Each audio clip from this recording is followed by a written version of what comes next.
تعزيه بعبده يماك وقد توفي في شهر رمضان سنة 40 و300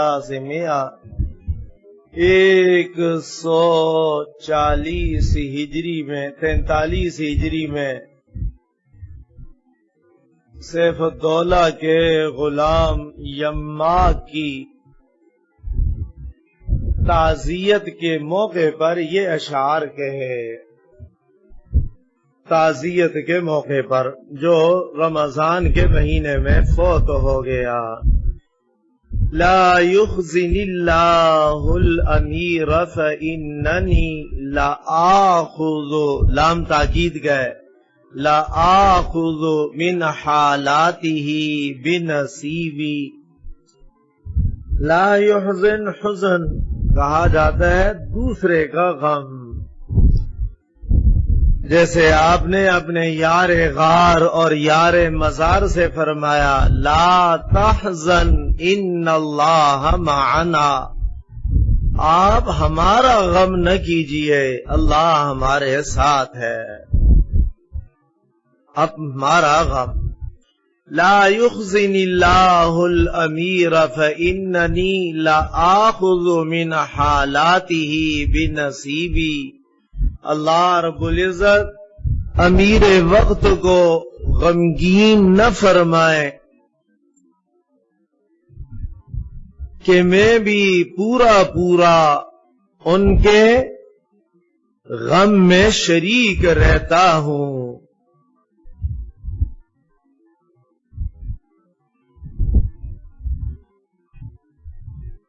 یعنی جو غم انہیں ہوتا ہے اس کا بھرپور اثر میں بھی لیتا ہوں،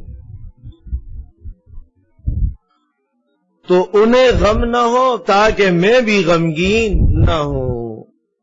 وَمَنْ سَرَّ أَهْلَ الْأَرْضِ ثُمَّ بَكَى أَسًا بَكَى بِعُيُونٍ سَرَّهَا وَقُلُوبِ۔ سر یسر سرور خوش کرنا، اور سر یسر سرن مخفی رکھنا، مخفی کرنا۔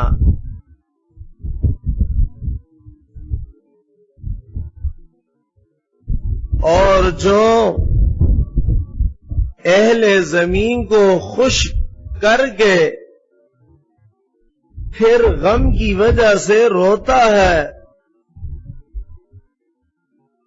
مراد اپنی ملک کی عوام اور مسلمان، جو اہل زمین کو خوش کر کے پھر غم میں روتا ہے،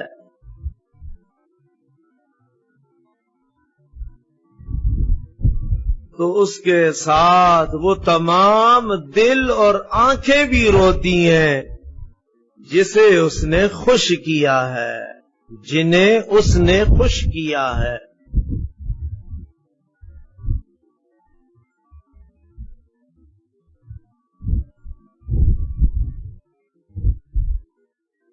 تو ظاہر ہے کہ اب سارے لوگ جتنے اس سے وہ قلبی تعلق رکھتے تھے وہ بھی خود بخود اس کے ساتھ رونے پر کیا ہو جائیں گے، مجبور ہو جائیں گے۔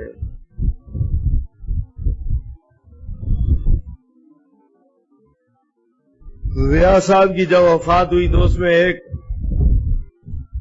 بہت سارے جنا ایک جگہ پر نلی نہاری جسے کہتے ہیں جنا، بہت مشہور و معروف ان کی جنا، اب سب جنا اس میں وہی شوقین کھانے پینے کے جنا وہ جمع، لیکن جیسے ہی یہ اطلاع آئی حادثے کی تو وہ سارے ادری جنا، کسی کی نوالی ادری پڑی ہوئی، نلی ادری، نہاری ادری، روٹیاں ادری، اور سارے جنا اٹھ کر جنا وہ چلے گئے۔ یعنی غم کا اثر کہ وہ اپنی پسندیدہ چیز بھی کھانا بھی مکمل نہیں کر سکے جنا۔ تو یہ بات کہہ رہے کہ جو عوام کو خوش کرے گا تو پھر جب اس بادشاہ پر غم آئے گا تو ساری عوام اس کے ساتھ غم میں کیا ہوگی؟ جیسے ترکی میں ہوا، اب وہ مسئلہ حکومت اور گورنمنٹ کا ہے، لیکن ساری عوام کیا ہو گئی؟ شریک ہو گئی. اس میں کہا کہ نہیں، حالانکہ وہ وقت بھی نکلنے کے نہیں جنا، صبح 4 بجے جنا سارے جنا سو رہے ہوتے ہیں لوگ، لیکن پھر بھی عوام جیسے جس کو موقع ملا تو نکل کر پہنچ گئی. تو یہ بات یہ کہہ رہا ہے کہ جو عوام کو خوش کرے گا اور پھر یہ غم کی وجہ سے روئے گا تو ساری عوام بھی بادشاہ کے ساتھ رونے میں کیا ہوگی؟ شریک ہو جائے گی. وَإِنِّي وَإِنْ كَانَ الدَّفِينُ حَبِيبَهُ حَبِيبٌ إِلَىٰ قَلْبِي حَبِيبُ حَبِيبِي. دفین بمانا مدفون کے، حبیب بمانا محبوب کے. اگرچہ دفن ہونے والا بادشاہ کا محبوب غلام ہے،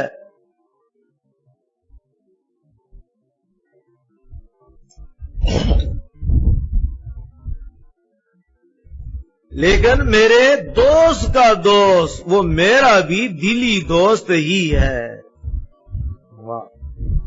لیکن میرے دوست کا دوست وہ میرا بھی دلی دوست ہی ہے.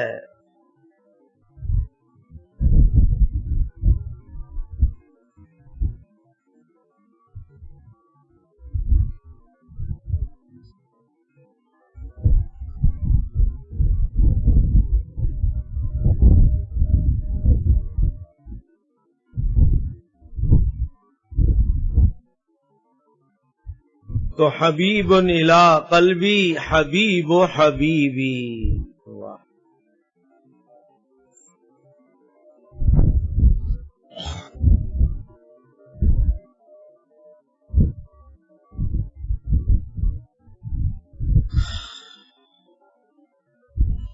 وقد فارق الناس الأحبة قبلنا وأعيا دواء الموت كل طبيبي. احبہ کی جمع وہی حبیب، دوا کی جمع ادویہ، موت کی جمع اموات، طبیب کی جمع طبا.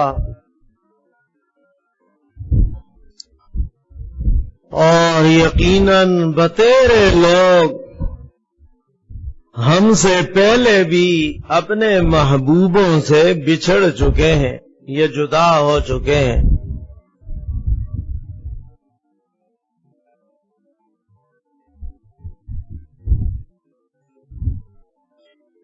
یہ تسلی کا مضمون جرا کہ بادشاہ سلامت، یہ تو دنیا میں چلتا ہوا آ رہا ہے، اب کیا ہو سکتا ہے اس میں. یہ تو اسی طرح جدائی کا سلسلہ آ رہا ہے.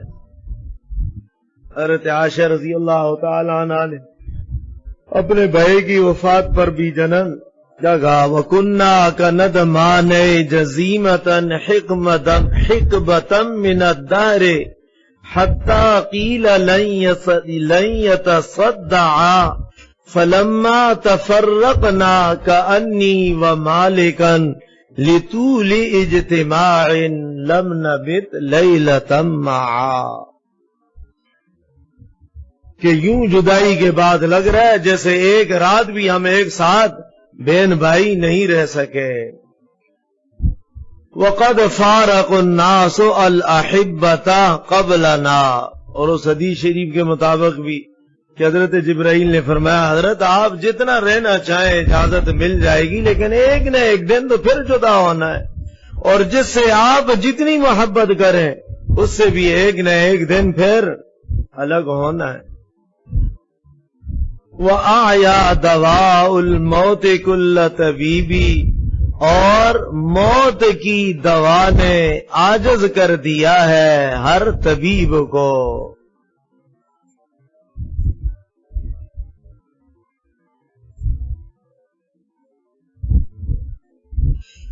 اور اس کو دوسری طرح اعراب کر کے بھی پڑھ سکتے ہیں، کل کو فاعل بنائے اور دوا کو مفعول بنائے. وَأَعْيَا كُلُّ طَبِيبٍ دَوَاءَ الْمَوْتِ. تو یہ کہ ہر طبیب عاجز آ چکا ہے موت کی دوا دارو کرنے سے، بچا نہیں سکتا. ڈاکٹروں کی پوری میڈیکل کی ٹیم بورڈ بھی سر پر کھڑا رہتا ہے اور مریض اس کے سامنے ہچکیاں لے کر رخصت ہو جاتا ہے. سبقنا الى الدنیا فلو عاش اہلها منعنا بها من جیئت وذہوب. ہمیں دنیا میں بعد میں لایا گیا، اگر اس کے تمام باشندے یوں ہی زندہ رہتے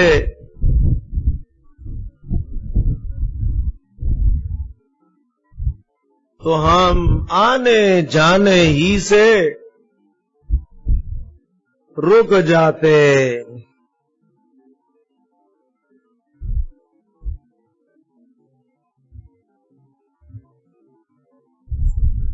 یعنی یہ ایک تکوینی نظام چل رہا ہے کہ ایک آ رہا ہے اور ایک جا رہا ہے. تملکہ الآتی تملک سالب وفارقہ الماضی فراق سلیبی. سلیب بمعنی مسلوب کے. یہاں نیا آنے والا غاصب کی طرح قبضہ جما کے بیٹھ جاتا ہے،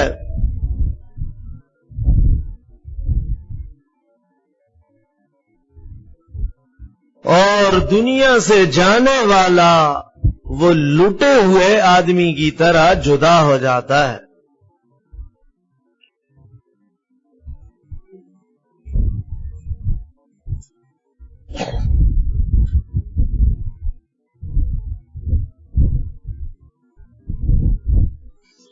تو اب نئے آنے والے ورثا وہ کیا ہوں گے؟ سالب غاصب کی طرح. ایک آدمی کے جنم مرنے کے بعد اس کے سارے ورثا وہ جھپٹ پڑے اس کی جائیداد پر.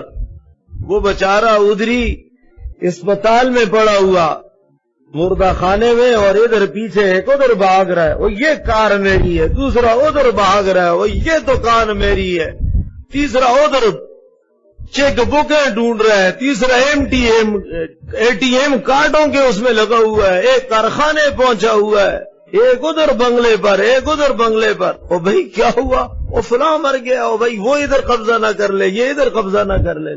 اور وہ غریب پڑا ہوا ہے ادھری اسپتال کے مردہ خانے میں کہ کوئی وارث آئے تو اس کو لے کر جائے جائے. تو تملکہ الآتی تملک سالب، آنے والا وہ غاصب کی طرح قبضہ جما لیتا ہے. اور وفارقہ الماضی فراق سلیبی، اور اس غریب کے پاس کفن دینے کو بھی نہلانے کو بھی کوئی تیار نہیں ہوتا. کہو لے جاؤ اس کو ایدی سینٹر لے جاؤ جنا، وہاں اس کو غسل دینا ہے جنا. ای بات سمجھ؟ تو ظاہر ہے کہ کوئی غسل دینے کو بھی تیار نہیں ہوتا. نہیں اثر راحت ہو جاتے ہیں، بھوت پڑ جاتے ہیں، بھوت لگ جاتے ہیں اس آدمی کو. تو ظاہر ہے کہ اب اپنے ورثاء کے ہاتھوں جن کے لیے حلال حرام کی تمیز کیے بغیر تجوریاں کی تجوریاں بھر کر اس نے رکھی، وہ کوئی اس کو غسل دینے کے لیے، کفنانے کے لیے، کفن پہنانے کے لیے بھی تیار نہیں ہوتا. نہیں اس کو نہلا کر وہاں ایدی سینٹر سے لانا ہے جی، ادھر گھر میں نہیں نہلانا ہے اس مردار کو. تو ظاہر ہے کہ جو حرام کمایا وہ دنیا ہی میں سامنے آ رہا ہے کہ اب اس کو گھر میں لانے کے لیے بھی کوئی تیار نہیں. آئی بات سمجھ؟ تو اپنے اس 1000 گز کے بنگلے میں اس کی میت چارپائی رکھنے کی جگہ کوئی نہیں دیتا. نہیں ادھری اسپتال میں ٹھیک ہے، سرد خانے میں جانا. اور ساتھ نہلانے کو بھی کوئی عزیز رشتہ دار تیار نہیں ہے کہ بھائی نہیں ادھری بارو بار یار یہ کام کرنا ہے. گھروں میں یہ کام تھوڑا ہوتے ہیں کوئی مردوں کے نہلانے کے. اور ظاہر ہے کہ اب سارا کچھ ادھری، نہ جس کے لیے نمازیں پڑھی، نہ زکات دی، حرام پر حرام سمیٹا، اور بینکوں میں جا بجا اکاؤنٹ کھولے تاکہ پتہ کسی کو نہ چلے. اب اپنا حق حلال کے مال کا کفن بھی اس کو نصیب نہیں ہوتا ہے، وہ بھی وہی سود خوروں کے پیسے کا کفن جو نا وہ لے کر دنیا سے چلا جائے گا جنا. تو وہی متنبی نے چونکہ دنیا دیکھی بادشاہوں کے حال احوال شہزادوں کے، تو اس نے کہا یہی کام ہوتا ہے، پھر ایسے مال کا انجام یہی بنتا ہے۔ وفارقہ الماضی فراق صلیبی، اور دنیا چھوڑ کر جانے والا وہ لٹے ہوئے آدمی کی طرح لٹ کر چلا جاتا ہے جناب، لٹ کر چلا جاتا ہے جناب۔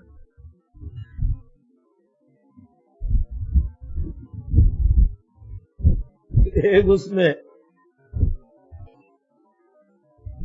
بینکوں کے کوڈ اس نے اپنے ذرا خفیہ کوڈوں میں اس نے بدل کے جنا وہ رکھے ہوئے۔ اب ایک تو پہلے جنا اس کو کہ بھائی فلان اس میں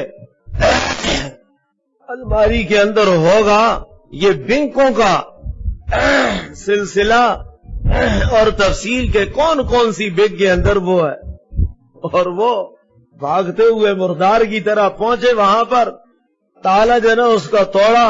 اب اس کی ڈائری تو نکل آئی، لیکن ڈائری میں اس نے خفیہ کوڈ لکھے ہوئے تھے۔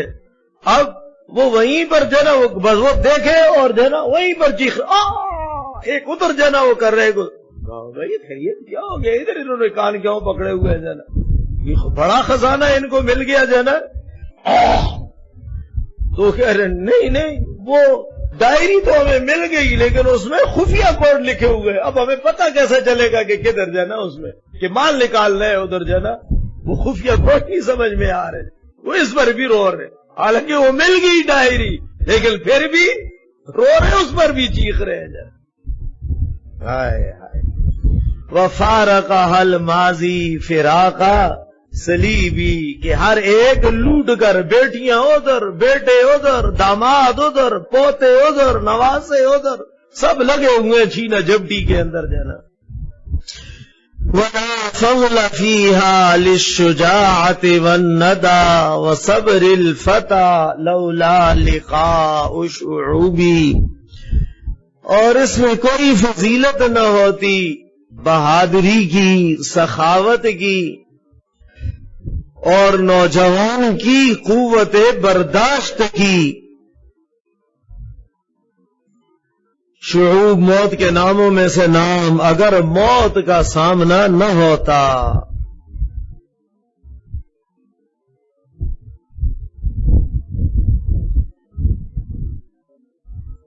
تو ظاہر ہے کہ ان چیزوں کا امتحان لیا جاتا ہے موت ہی کے ذریعے۔ وَأَوْفَى حَيَاةُ الْغَابِرِينَ لِصَاحِبٍ حَيَاةُ امْرَئٍ خَانَتْهُ بَعْدَ مَشِيبِ۔ غابر فعل مضارع کا ایک نام بھی ہے، غابر جانے والا، یعنی استقبال، مستقبل کا معنی۔ مشیب بڑھاپے کی عمر میں داخل ہونا، اور شیب بالوں کا بڑھاپے کی وجہ سے سفید ہونا۔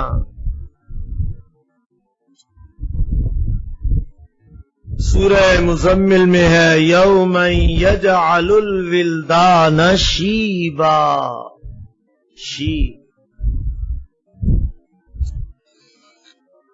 اور دنیا سے جانے والوں میں اس آدمی کی زندگی زیادہ وفا کرنے والی ہے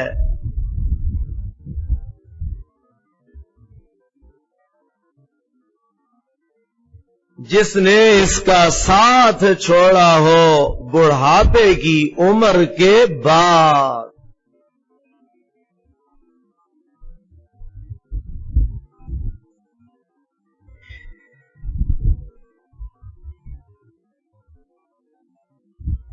یعنی اب 50، 55، 60 ویسے ہی عمر ہوگی تو کوئی فوت ہو رہا ہے اس پر اتنا افسوس نہیں ہوتا کہ یار چلو بوڑھے تھے فوت ہو گئے۔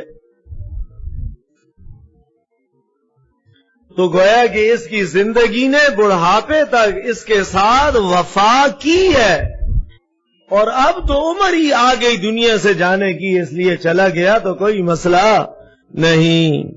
لَأَبْقَى يَمَاكُنْ فِي حَشَايَا صَبَابَةً إِلَى كُلِّ تُرْكِيٍّ نَجَّارِ جَلِيبِ۔ جلیب بمانا مجلوب، نجار، بڑھی، کارپینٹر، ترخان بھی کہتے ہیں نا،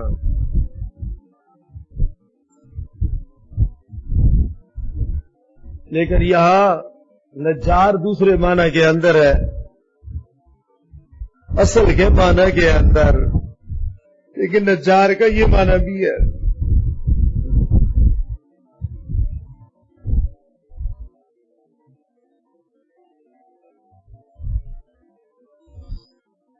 لَأَبْقَى يَمَّاكُن فِي حَشَايَا صَبَابَةً، یقیناً یماک غلام نے میرے دل کی گہرائی میں محبت چھوڑ دی ہے۔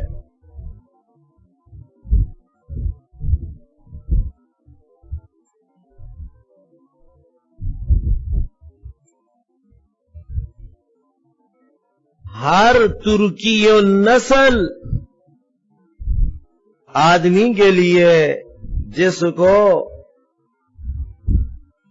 لایا گیا ہو، یعنی ویزا دیا گیا ہو، یہ تو مصر میں تھا جنا،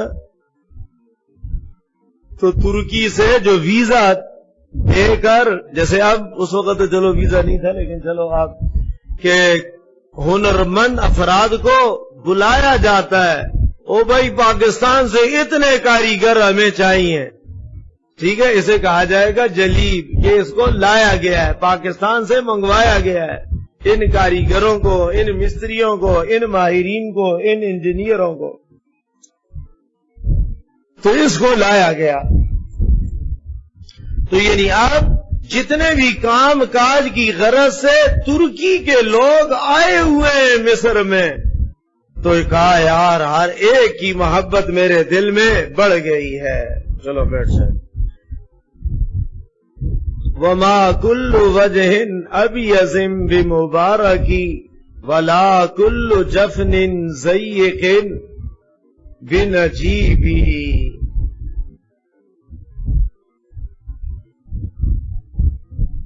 اور ہر سفید چہرہ نفع رساں نہیں ہوتا، بہت سے چہرے وہ بہت زیادہ سفید ہونے کے باوجود بھی انتہائی مکروہ، زہریلے اور خون خوار ہی ہوتے ہیں۔ اور ولا کل جفن ضیق بنجیبی، اور نہ ہر باریک پلکوں والا کوئی معزز ہوتا ہے۔ یہ عرب کا اپنا علم قیافہ، کہ جس کی پلکیں مختصر ہوں، باریک ہوں، تو وہ بہت عزت والا آدمی ہوتا ہے، یہ بھی کوئی اصول اور ضابطہ کلی نہیں ہے۔ چلو اسی کو دہرائیں۔